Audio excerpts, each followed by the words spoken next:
এই ছবিটি তোলার পর ঠাকুর ভীষণ খুশি হয়েছিলেন এবং ছবিটি নিজের মস্তকে ঠেকিয়ে বলেছিলেন, এ মহাযোগের লক্ষণ। এ ছবি কালে কালে ঘরে ঘরে এই ছবিটির পূজা হবে। ছবিটির ইতিহাস আছে। বরানগরের ভক্ত ভবনাথ ঠাকুরের ছবি তুলতে চান, সঙ্গে করে নিয়ে এসেছিলেন ফটোগ্রাফার অবিনাশ চন্দ্র দাকে। তো ঠাকুর কিছুতেই রাজি হচ্ছেন না ছবি তোলাতে। আসরে নামলেন স্বামীজি। সব শুনে বললেন, দাঁড়া, আমি ব্যবস্থা করছি।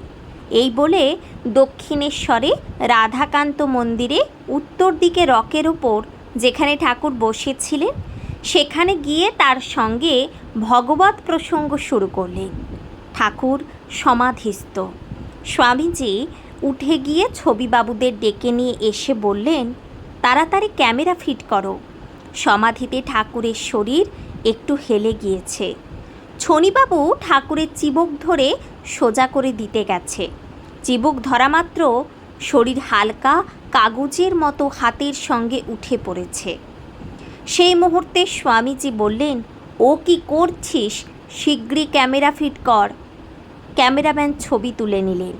স্বামী নির্মানানন্দ লিখেছেন, 1883 সালের অক্টোবর মাসে রবিবার সকাল 9:30টায় ছবিটি তোলা হয়।